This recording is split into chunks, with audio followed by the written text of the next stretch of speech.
참 예수님, 오늘은 3월 20일, 사순째 3주일입니다. 사순식이 들어서 세 번째 주일인 오늘 전례에서 말씀의 초점은 실천에 있습니다. 제1독서는 모세가 부르심받은 이야기와 함께 그가 이 소명에 따라 응답함으로써 달라질 새로운 운명을 예고합니다.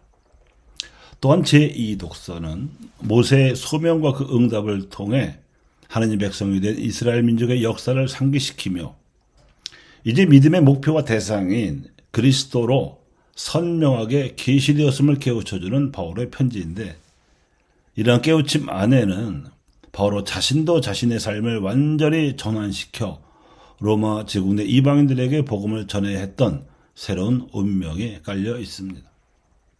그런가 하면 복음은 헤로데가 세례자 요한을 죽이자 빌라도는 요한을 위해 제사를 드리려던 갈릴레 사람들을 죽였으며, 또 예루살렘 성전 경내에 세워져 있던 실로암 탑이 무너져서 18사람이나 죽어야 했을 지경으로 총체적으로 난국을 맞이하고 있는 이스라엘의 상황을 두고 예수님께서 포도밭에 포도나무 대신 무화과 나무가 심겨져 있다는 비유로 비판하신 말씀을 들려주었습니다. 하느님께서는 아브라함과 모세와 그리고 여러 예언자들을 통해 말씀하셨습니다. 이 말씀으로 하느님께서는 이스라엘이라는 포도밭에 포도나무를 심으셨던 것입니다.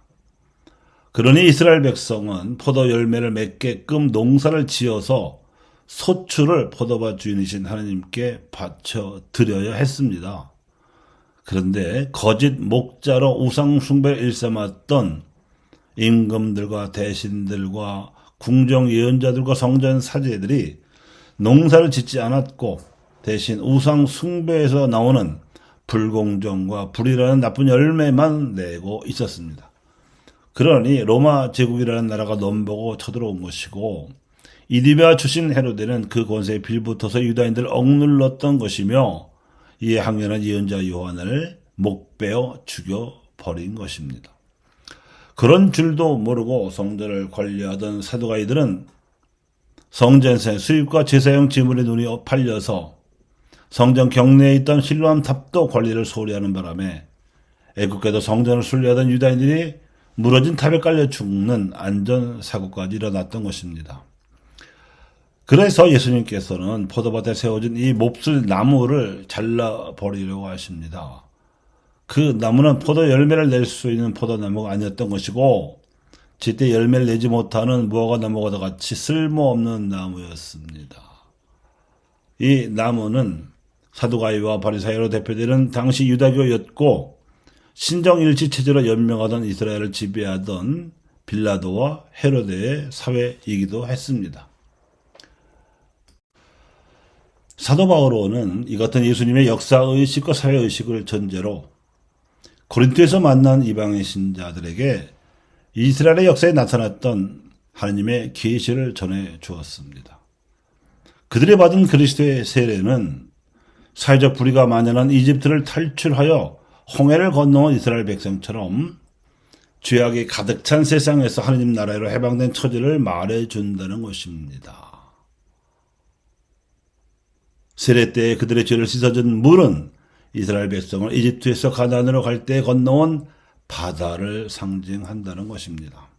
또 세례를 비롯해 여러 성사들은 신자들을 그리스도로 인도해주는 구름 기둥과 불 기둥이라는 것입니다.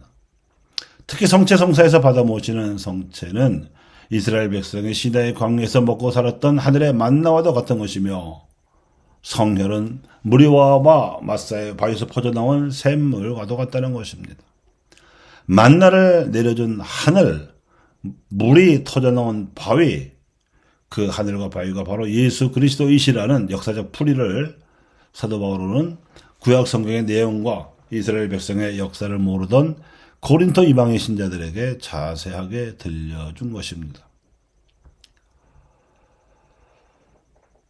사도 바오로는 모세와 이스라엘 백성이 처음으로 하나님이 누구신지를 알아보게 된 역사적 사건, 즉 이집트 탈출 사건의 의미를 고린토인들에게 알려주었습니다. 고린토인들을 포함한 고대 그리스도인들은 다신교를 신봉하고 있었고 그 신들은 참 하나님이 아니라 자신들의 현실을 투영한 인간 신들이었으며 진리나 자비 같은 하나님의 계시를 전혀 모르는 채로 다툼과 갈등, 승리와 패배의 신화만을 알고 있을 따름이었습니다. 무신론이나 다름없이 다신교를 신봉했던 이방인들 앞에서 사도 바울은 인류에게 당신을 드러내신 하나님의 계시에 대해 가르치고 있었던 셈입니다.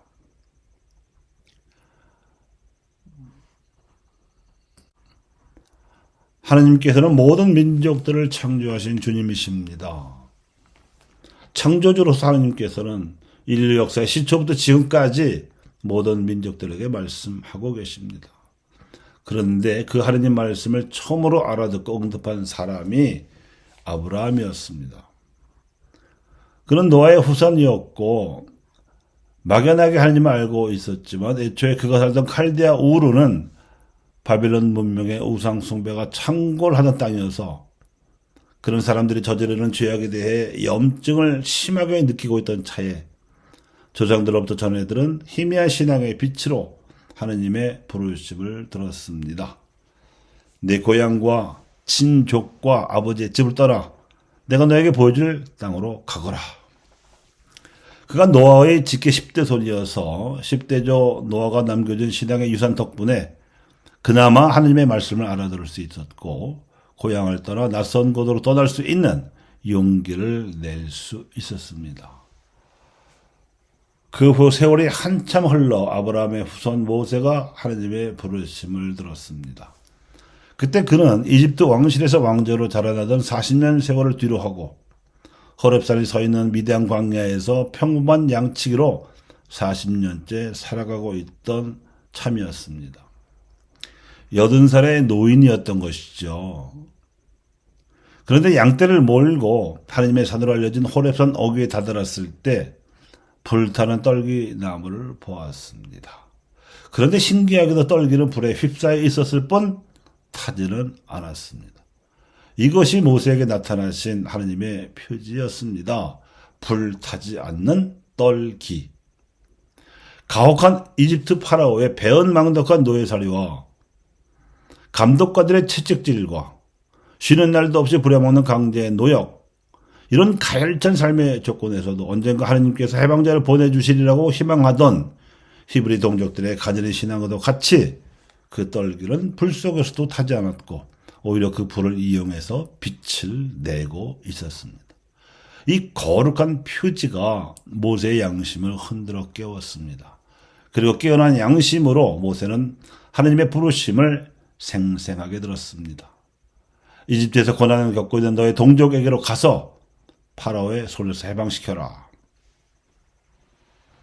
이 부르심에 응답하여 모세는 남은 40년 여생을 바쳤고 히브리 노예들은 하나님과 계약을 맺은 이스라엘 백성으로 거듭날 수 있었습니다. 아이작 뉴턴이 17세기에 열역학 법칙을 발견해서 보이지 않아도 늘 우리 자연 현실에 작용하고 있는 법칙을 알려주었습니다. 이처럼 창세기 창조서라는 보이지 않아도 늘 우리의 인간 현상에 작용하고 있는 법칙을 알려주었습니다. 그것은 하나님께서는 모든 피조물을 창조하신 분이시며 지금도 창조하시는 분이시라는 것. 그런데 언제나 뱀의 모습을 한 악마가 회방을 놓고 있다는 것입니다. 그래도 하나님의 창조와 악마의 회방 사이에서 하나님께서 인간에게 주신 자유로 인간은 모든 피조물을 돌보라는 맡은 바 책임을 다해야 한다는 것입니다. 아브라함이 부르심을 알아들었을 때 그 누구도 옆에서 조언해 주지 않았고 오직 홀로 알아들었습니다. 모세가 부르심을 받았을 때도 그 누구도 옆에서 그 불타지 않는 떨기야말로 하나님께서 현존하시는 표지라고 귀띔해 주지 않았습니다. 하지만 아브라함은 분연히 우상숭배가 판치는 고향을 떠났고 모세는 80살의 나이에 다시 이집트로 들어가 파라오와 맞대결하였습니다. 아브라함이 도착한 가나안 땅은 아직 젖과 꿀이 흐르는 땅이 아니라 가뭄이 기다리고 있는 죽음의 땅이었습니다. 그래서 비옥한 이집트로 가야 했는데 다행히 야곱의 편애와 아들들의 질투가 요셉을 이집트로 가서 재상이 되어 집안을 잘 살게 해줄 수 있는 고센 땅을 마련해 줄 수 있게 했습니다.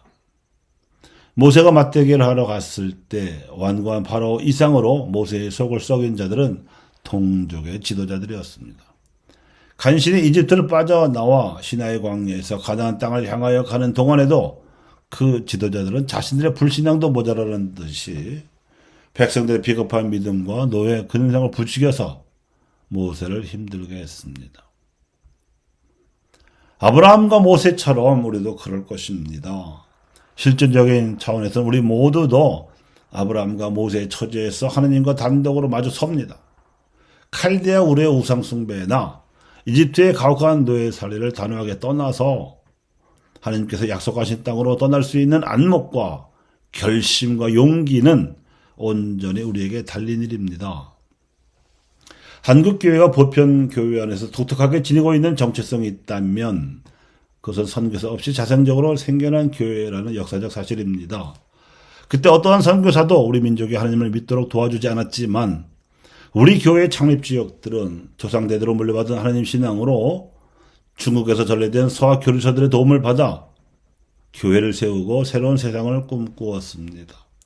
아브라함처럼 모세처럼 하나님을 믿는 삶을 그리고 하나님을 믿는 백성을 이루었습니다.